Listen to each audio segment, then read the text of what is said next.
अस्सलाम वालेकुम स्टूडेंट, कैसे हैं आप सब। आज मैं आपके साथ CS201 जो इंट्रोडक्शन टू प्रोग्रामिंग है उसके लेटेस्ट आपके साथ MCQs शेयर करूंगी फॉर मिड टर्म के लिए, जो आपकी हेल्पफुल होगा। तो यहाँ पर जो लेक्चर कवर किए गए 1 से लेके 22 है और लेटेस्ट जो MCQs मैं आपके साथ शेयर करूँगी आज।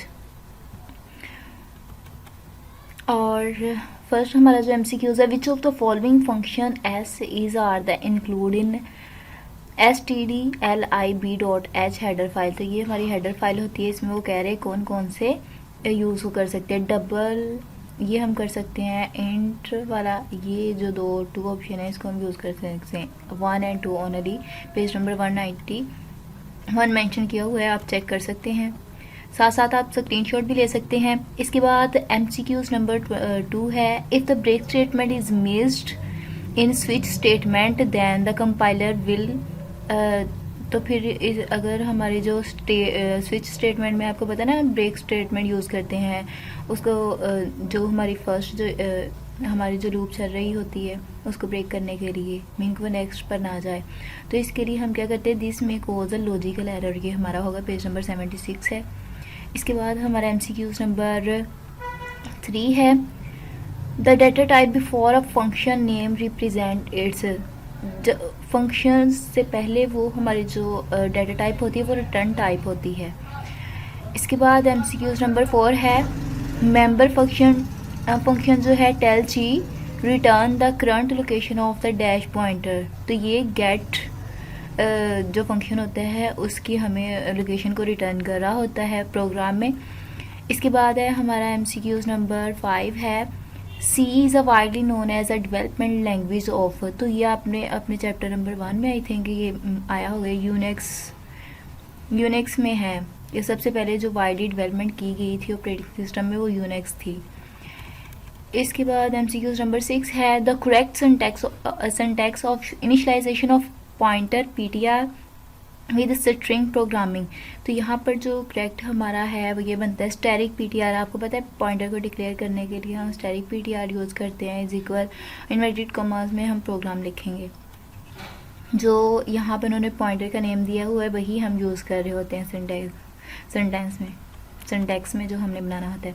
इसके बाद हमारा MCQs नंबर 7 है, Unix has been develop in dash language. तो ये C लैंग्वेज में ही डिवेल्प की गई थी। इसके बाद है Fortran।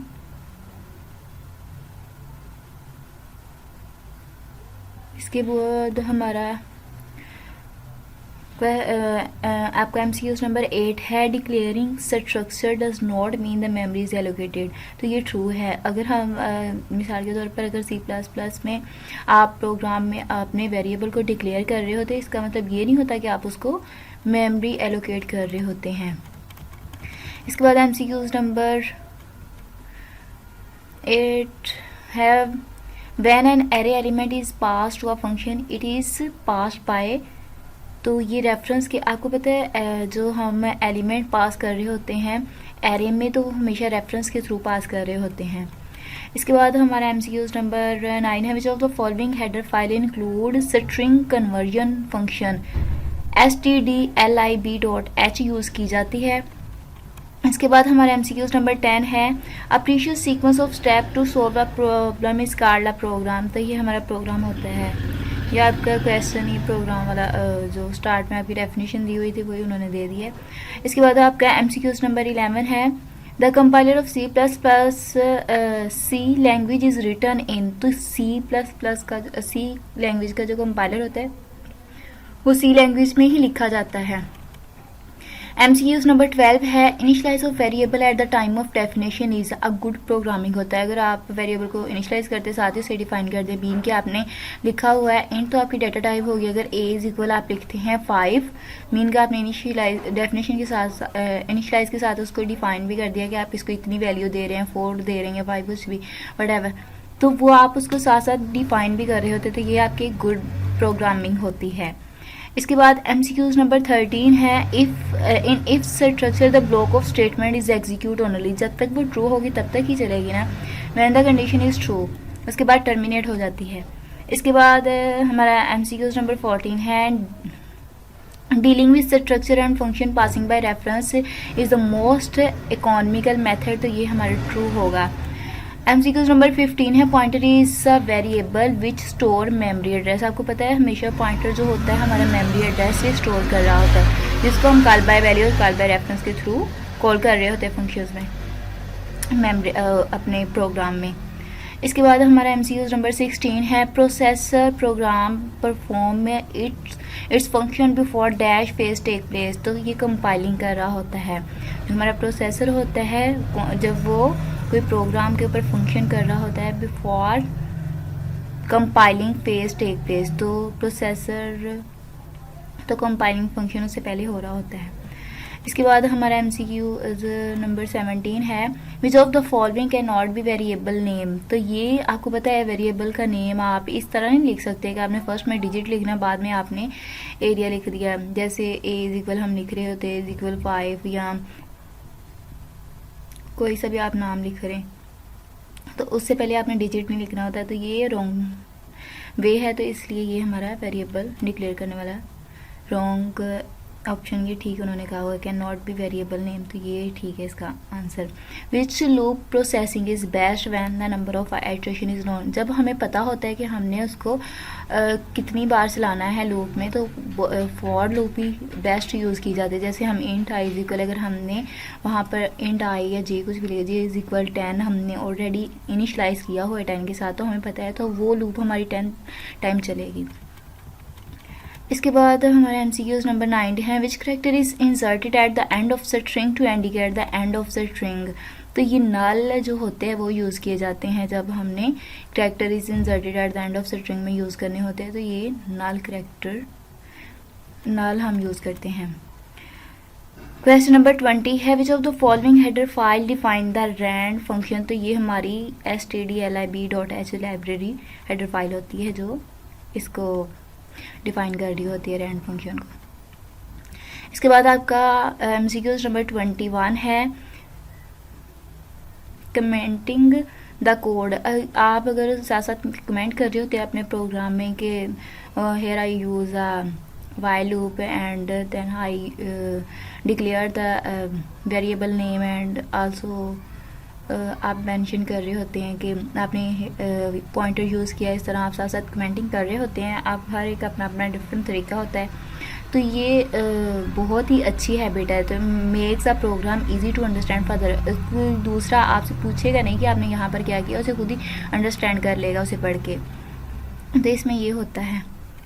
इसके बाद हमारा MCQs नंबर 22 है what's wrong with this loop. तो यहाँ पर ये जो कोमा लगा हुआ है इसकी जगह पर सेमीकोलन आना था, यहाँ पर हमारा आंसर ये बनता है the comma should be semicolon. जहाँ पे कोमा है हमारा वहाँ पर सेमीकोलन आना था, तो फिर ये हमारी फॉलो करेक्ट होनी थी। इसके बाद MCQs नंबर 23 है द फंक्शन ऑफ सी इन।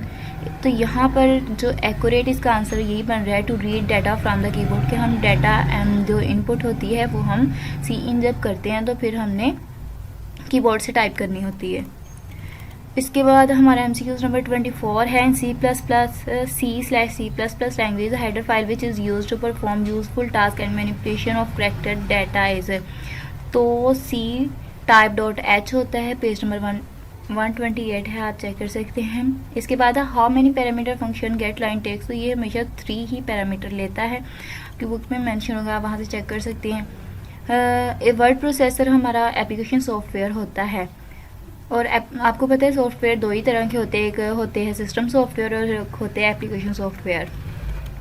इसके बाद each pass through a loop is called an iteration. आपको पता है आइट्रेशन, आप लूप को कंटिन्यूसली चला रहे होते हैं, मीन आपने ये बताना होता है कि लूप कितने टाइम तक चलेगी, तो ये उसको आइट्रेशन मीन रिपीट कर रहा होता है, बार बार वो कहाँ तक चलेगी। अगर 1 से लेकर 10 तक दिया वहाँ तक चलेगी, उसके बाद टर्मिनेट हो जाएगी।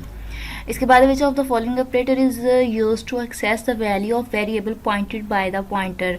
तो आपको बताया था ना, पॉइंटर को पॉइंट करने के लिए हमेशा हम ये स्टैरिक यूज़ करते होते हैं। ऑपरेटर कुछ भी आप यहाँ पर ऑपरेटर की जगह पे कोई भी वैल्यू लिख सकते हैं, लिख सकते हैं, ZX कुछ भी लिख सकते हैं, लेकिन उसके साथ स्टैरिक यूज़ होता है पॉइंटर को डिफाइन करने के लिए। इसके बाद हमारा MCQs 29 है the dash statement in trap the follow of flow of control, तो ब्रेक जो होती है फ्लो ऑफ कंट्रोल को बताया था ना स्विच स्टेटमेंट में, जब वो यूज़ हो रही होती है, जब हम ब्रेक लगा देंगे वो प्रोग्राम वहाँ तक चलेगा, उसके बाद टर्मिनेट हो जाएगा वहाँ तक। अगर हमारी वो जो सिचुएशन होगी, हमने जो भी दी होगी, वो अगर कंडीशन ठीक होगी तो वहाँ तक चलेगा, उसके बाद टर्मिनेट कर देगा। इसके बाद हमारा MCQs नंबर 30 है, analyse is the dash step is designing a program. Analyse हमारा फर्स्ट स्टेप होता है कि हमने सबसे पहले इसका तजिया करना होता है कि कैसे हमारा प्रोग्राम डिज़ाइन हो रहा है। इसके बाद हमारा MCQs नंबर 31 है, paying attention to detail in designing a program is necessary. तो ज़रूरी होता है कि अगर आपने कोई भी प्रोग्राम डिज़ाइन करना होता है तो आप उसकी डिटेल तक जाएँ, डेप्थ तक जाएँ कि वो कैसे होगा, नेक्स्ट आपको कोई एरर वगैरह आने में मसला कम हो, नहीं आता, एरर वगैरह नहीं आता। There are many dash types of software, तो आपको पता है सिस्टम सॉफ्टवेयर और एप्लीकेशन सॉफ्टवेयर, तो ये हमारे दो तरह के होते हैं, 2 सॉफ्टवेयर आएगा। इसके बाद MCQs number 33 and C++ that hash include is called, तो प्री प्रोसेसर डायरेक्टरी होता है, पेज नंबर 15 है, आप वहाँ से चेक कर सकते हैं। इसके बाद है एंड परसेंट का साइन से कहते हैं इस डैश ऑपरेटर, तो ये लॉजिकल हमारे ऑपरेटर होते हैं, एंड के लिए यूज़ होते हैं, जो हमारा एंड ऑपरेटर होता है, तो ये हमारे लॉजिकल ऑपरेटर होते हैं। In flow chart the symbol use for decision, जब हम डिसीजन मेकिंग इस, तो ये हमेशा डायमंड में ही यूज़ किया जाता है डिसीजन मेकिंग के लिए, पेज नंबर मेंशन किया हुआ है। इसके बाद if the element of an array are already stored then the useful searching algorithm is, तो बाइनरी सर्च को यूज़ किया जाता है। हमने अगर एरे के एलिमेंट में already store then the useful searching algorithm, तो बाइनरी सर्च यूज़ किया जा रहा होता है। आप ये ऑब्जेक्ट ओरिएंटेड अगर आपने आगे पढ़ी तो आपको ये पता चल जाएगा बाइनरी सर्च वगैरह क्या होते हैं। इसके बाद MCQs नंबर 37 है, द एड्रेस ऑपरेटर, एड्रेस के लिए %, सिंगल %, मीन कि यही जैसे यूज़ किया जाता है एड्रेस ऑपरेटर के लिए, इसको रेफरेंस भी कहते हैं। Can be use with variable, तो ये %, हमेशा वेरिएबल के साथ आता है, जैसे कि हमने सपोज करेंगे वेरिएबल लिया है A, तो ये आएगा, यहाँ पे मैं आपको बताती हूँ, %, का साइन पहले आएगा और साथ हम इसको A लिख देंगे, तो A हमारा क्या होगा वेरिएबल, और ये हमारा एड्रेस ऑपरेटर होगा, मीन एड्रेस इसकी लोकेशन होगी A की। इसके बाद हमारा MCQs नंबर है, when a pointer is incremented it is actually jump the number of the memory address according to the data type, जो उनकी data type है उसी के अकॉर्डिंग ही जंप कर रहा होता है। इसके बाद हमारा MCQs नंबर 39 है, which of the following is the starting index of an array in C++ है। वो पता है हमेशा array जो हमारा होता है वो 0 से स्टार्ट हो रहा होता है, मीन सबसे पहले जो आपका होगा वो 0 होगा, उसके बाद 1 2 3 4, आपने जो भी वैल्यू देनी होगी इसी के अकॉर्डिंग देनी होगी। The return type of the function that do not return any value must be, आपने रिटर्न टाइप फंक्शन यूज़ करना होता है जो कोई भी वैल्यू रिटर्न नहीं करता, तो हम void यूज़ कर रहे होते हैं।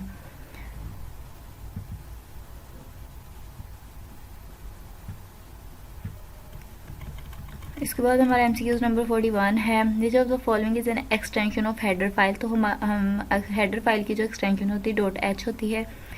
इसके बाद MCQs नंबर 42 है, we want to access array in random order which approach is better, array indexing कर रहे होते हैं। मैंने बताया ना कि इंडेक्सिंग इसकी 0 से लेके 100 आपने जितनी भी एरे एलोकेटेड मेमोरी एलोकेट की हुई है, डायनामिकली की हुई है, तो फिर आप ऑलरेडी बता देते हैं कि आपको 1 से लेके 1000 तक, या 1 से लेके 20 तक, या 1 से लेके 5 तक, जहाँ तक भी आपको ज़रूरत होती है मेमोरी एलोकेट कर लेते हैं।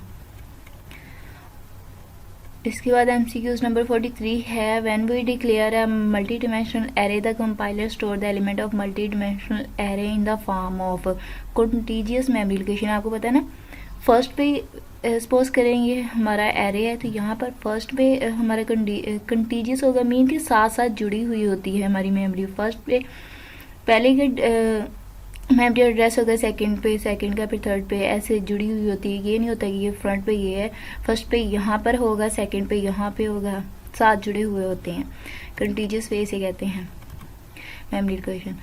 और क्वेश्चन नंबर 44 है, the size of int data type is, ये 4 बाइट का होता है, पेज नंबर 257 पर आप चेक कर सकते हैं, साथ साथ स्क्रीनशॉट आप ले लें। In flow chart process is represented by rectangle. हमारा जो प्रोसेस होता है उसको हम रिप्रेजेंट करने के लिए रेक्टेंगल को यूज़ कर रहे होते हैं। MCQs नंबर 46 है, the element of an array are already sorted then the useful search algorithm is binary search algorithm हम यूज़ कर रहे होते हैं। The address operator can be used with variable के साथ यूज़ किया जा रहा होता है ये। इसके बाद हमारा MCQs नंबर 48 है, when a pointer is incremented it is actually jump the number of the memory address according to the data type। जो उनसी डाटा टाइप होगी उसके अकॉर्डिंग ही वो जंप कर रहा होता है। इसके बाद MCQs नंबर 49 है, C is an dash language. तो ये हमारी फंक्शन ओरिएंटेड लैंग्वेज होती है।